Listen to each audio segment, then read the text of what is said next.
ఇప్పుడు మీరు ఈ కోణంలో పరిశీలనం చేయండి తప్ప అమ్మవారి బుగ్గలు ఎర్రగా ఉన్నాయంటే మీకేం కలిసి వచ్చిందండి దానివల్ల? ఓ నామని చెప్పారేమో అంతే, మీ మనస్సు ఏం నిలబడలేదే దానివల్ల. పద్మరాగ శిలాదర్శ పరిభావి కపోలభూ. ఈ పద్మరాగములు అనేటటువంటివి మణులు. ఇవి సింహళ దేశంలో ఎక్కువగా దొరుకుతూ ఉంటాయి. ఈ పద్మరాగమణులకు ఉండేటటువంటి లక్షణం ఏమిటంటే ఇవి చాలా ఎర్రగా ఉంటాయి. సాధారణంగా మనకి అద్దము అని ఒకటి తయారు చేస్తూ ఉంటారు. ఈ అద్దము కేవలము ఇటువైపు నుంచి చూస్తే అటువైపునున్న వస్తువు కనిపించేది అద్దం అసలు. కానీ అద్దము అన్న మాట ఎప్పుడైనా మీరు చూసుకోవడానికి వాడితే అప్పుడు ఆ అద్దం మీరు ఇలా పెట్టుకుంటే మీ ముఖం కనపడకుండా అవతల వైపుకున్న వాళ్ళ ముఖం కనపడితే దాన్ని అప్పుడు అద్దం అనరు మీరు. కారుకి వాడే అద్దానికి మిమ్మల్ని మీరు దిద్దుకోవడానికి వాడుకునే అద్దానికి ఓ తేడా ఉంటుంది. మీరు బాగా పట్టుకోవలసి ఉంటుంది ఈ రహస్యాన్ని.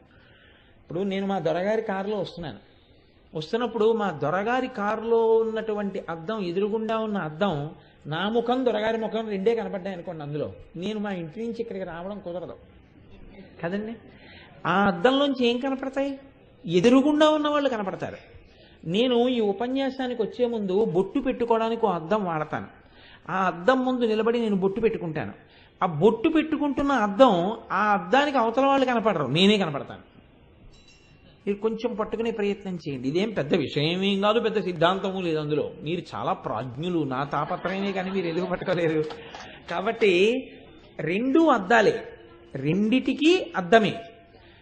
రెండూ అద్దం అయితే ఇటువైపు నుంచి అటువైపుకి కనపడినది అద్దం, ఎదురుగుండా నిలబడితే అటువైపుది కనపడకుండా మీరే కనపడింది అద్దం. ఈ నామంలో అంటున్నారు పద్మరాగశిలాదర్శ పరిభావి కపోలభూ. ఇప్పుడు పద్మరాగమణులతో చేశారు ఈ అద్దాన్ని. మన బింబం మనకి కనపడాలి అంటే, మన ప్రతిబింబం కనపడాలి అంటే అద్దం వెనకాతల ఒక ఎర్రటి రసాయన పదార్థాన్ని రాస్తారు. రాస్తే కిరణము ఆ అద్దం గుండా అవతలకి వెళ్లకుండా మన ముఖం నుంచి బయలుదేరినటువంటి కిరణం అద్దం మీద పడి పరావర్తనం చెందుతుంది. పరావర్తనం చెందితే బింబము ప్రతిబింబంగా కనపడుతుంది. కనపడితే ఇప్పుడు మీరు బొట్టు సరిగ్గా పెట్టుకోలేదు అనుకున్నాను అనుకోండి, ప్రతిబింబానికి పెట్టరు. అద్దంలో ప్రతిబింబానికి బొట్టు బాగా దిద్దితే బింబం ఎప్పటికి దిద్దపడుతుంది? ప్రతిబింబమును ఎందుకు చూస్తారంటే బింబమును దిద్దుకోవడానికి వాడుకుంటారు కదండి. ప్రతిబింబము బింబమును దిద్దుబాటు కొరకు. ఇప్పుడు ఈ అద్దం బయట వాళ్ళని చూడడానికి ఉపయోగించడానికి అవసరమున్న అద్దం చెప్తున్నట్ట, అందులో ఏదైనా ఒక ప్రతిబింబం కనపడే అద్దం గురించి చెప్తున్నట్ట? అసలు ముందే ఈ రెండిటిలో ఏ తేడా ఉందా నామంలో మీరు గమనించండి. మామూలు అద్దం అనుకోండి, వసిన్యాది దేవతలంత అమాయకులు కారు, మామూలు అద్దం చెప్తారు. ఇటువైపు నుంచి చూస్తే అటువైపు వాళ్ళు కనపడుతున్నారని చెప్తారు. వాళ్ళు ఆ అద్దం చెప్పట్లేదని మీకు తెలిసిపోతుంది. అలా ఉంటే అమ్మవారి బుగ్గల్లోంచి మీరు చూసినప్పుడు ఏం కనపడాలి? లోపల ఉన్నటువంటి నోరు కనపడాలి. నోరు కనపడాలి, యువతల దవడలో యువతల బుగ్గ లోపలి భాగం ఎర్రగా కనపడాలి. అది ఎలా సరిపోతుంది? సరిపోదు. ఈ బుగ్గ పైభాగం ఒక్కటే చెప్పాలంటే ఎర్రటి మెరుపుతో కూడినటువంటి వేరొక పదార్థం ఏదైనా చెప్పాలి. చెప్పి ఇలా మెత్తగా ప్రకాశవంతంగా అందంగా ఉంది అని ఏదో ఒక ఉపమానం తీసుకొచ్చి అక్కడ వేసి చెప్పాలి. కానీ వాళ్ళు అద్దాన్ని చెప్తున్నారు, అద్దమే పట్టుకున్నారు. కాబట్టి ఇప్పుడు ఏమై ఉండాలి? లోపలది చెప్పకూడదు అనుకుంటే దీన్ని అద్దంగా చెప్తే ఇప్పుడు ఈ అద్దం పక్కన ఎవరుంటారో వాళ్ళ ప్రతిబింబం ఇందులో కనపడే అద్దమై ఉండి ఉండాలి. అది ఖచ్చితంగా కదండి. ఇప్పుడు దీన్ని అద్దం చేశారు, లోపలది కనపడడం ప్రయోజనం కాదు. దీన్ని ఏ అద్దంగా ఉంచాలి అంటే దీని పక్కన కూర్చున్న వాళ్ళ ప్రతిబింబం ఇందులో కనపడాలి. కాసేపు మీరు మర్చిపోండి కోటేశ్వరారు బుగ్గ అని మర్చిపోండి, ఇది ఒక అద్దం అనుకోండి. ఇక్కడ అద్దం ఉంది, అద్దం ఉంటే ఇప్పుడు నా పక్కకు వచ్చి నా భార్య కూర్చుంది అనుకోండి. ఉదాహరణకి కుడి పక్కన కూర్చుంది, కాసేపు ఏదో మర్యాదకి అంతే, అది అలా వైదికమా వదిలేయండి, పక్కన కూర్చుంది. ఇప్పుడు నా బుగ్గ అద్దం అయితే నా బుగ్గలో ఎవరు కనపడతారు? అది పెద్ద విశేషం ఏంటంటే ఎవరు కనపడతారు? నా భార్య కనపడుతుంది. ఆ నా భార్య యొక్క ప్రతిబింబము ఈ అద్దంలో కనపడుతుంది. అమ్మవారి బుగ్గను ఎందుకు పద్మరాగమణులతో కూడిన అద్దం చేసినట్టు? ఇది మీరు పట్టుకోవాల్సి ఉంటుంది. ఇది రహస్యం ఆ నామానికి.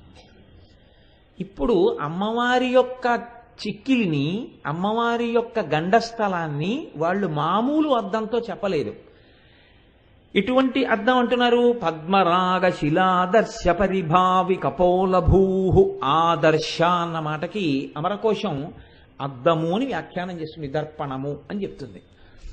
పద్మరాగమణులతో చేయబడిన అద్దమును తిరస్కరించినది. పోని పద్మరాగమణులతో చేసిన అద్దంలా ఉందన్నారా? అనలేదు.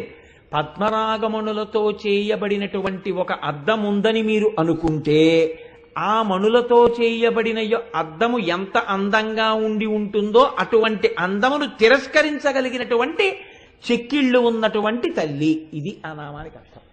ఏమిటి చెప్పదలుచుకున్నారు వసిన్యాది దేవతలు ఇందులో? బాహ్యంలో చెప్పాలనుకోండి, ఒక్క వాక్యంతో పూర్తి చేసేయచ్చు. పద్మరాగమణులతో చేయబడినటువంటి అద్దం ఎర్రగా ఉంటుంది, కానీ దాని కాంతి కన్నా ఈవిడ బొగ్గల కాంతి చాలా ఎక్కువగా ఉంది. కాబట్టి ఈవిడ కపోలముల యొక్క కాంతి చేత తిరస్కరింపబడినటువంటి పద్మరాగమణులతో కూడిన అద్దమో. ఒక్క వాక్యం అయిపోయినంతే. అది కాదు వసిన్యాది దేవతల ప్రయోజనం.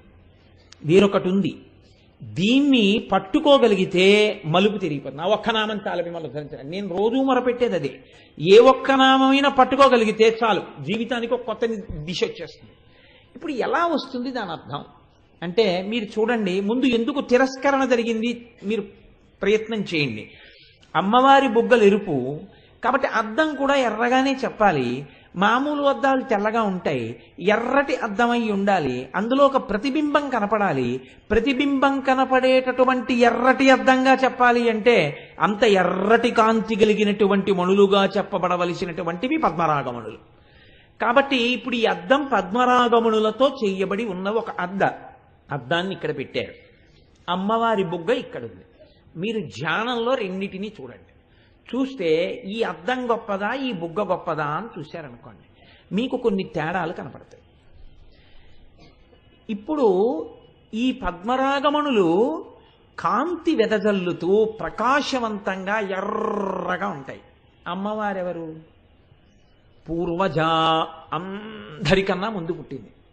అందరికన్నా ముందు పుడితే 80 ఏళ్ళు వచ్చేసినా ఎర్రగా ఉండొచ్చు. కొంతమంది పుట్టినప్పుడు ఎంత ఎర్రగా ఉంటారో 80 ఏళ్ళు వచ్చినా 90 ఏళ్ళు వచ్చినా అంత ఎర్రగా ఉంటారు. ఇంకా ఎర్రబడతారు కూడా ఒక్కొక్కసారి, ఏసీల్లో ఎక్కువ ఉంటాయి.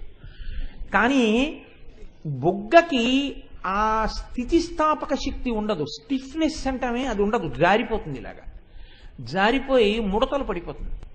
ముడతలు పడిపోయి ఇప్పుడు ఆ బుగ్గలో ద్యుతి కాంతి అంతగా ఉండడానికి అవకాశం ఏమి ఉండదు. కానీ యవ్వనంలో ఉన్నటువంటి స్త్రీ యొక్క బుగ్గ, ఆమె యొక్క గండభాగం చెక్కిలి స్థితిస్థాపక శక్తిని కలిగి, అనగా ఇలా జారిపోకుండా ముడతలు పడిపోకుండా కాంతితో ప్రకాశవంతంగా ఆకర్షణీయంగా ఉంటుంది. పద్మరాగమణులకి ఉన్నటువంటిది కొంతకాలం గడిచిపోయిన తర్వాత చిన్న గీతైనా పడిపోతుంది, దుమ్మైనా పడిపోతుంది, మాషన్నా పోతుంది. అమ్మవారి యొక్క బుగ్గలో ఎన్నటికీ గీతలు పడవు, ఎన్నటికీ మాసిపోవు, ఎన్నటికీ ఆ బుగ్గలు పూర్వజ అన్న నామం ఉంది కదా అని ఇప్పుడు ఆవిడ వృద్ధురాలైపోయిందని నువ్వు అనడానికి వీలైన బుగ్గలు కావు. కాబట్టి ముందు ఆ అద్దంతో పోల్చడంలో మీకేమందింది? ఆ కాంతిని ఈ కాంతితో చెప్పాలంటే ఆవిడ యవ్వనంలోనే ఉంది. ఈ నామానికే యవ్వనంలో ఉంటుందా? ఏ నామానికైనా యవ్వనంలోనే ఉంటుందా? ఏ నామానికైనా యవ్వనంలోనే ఉంటుంది.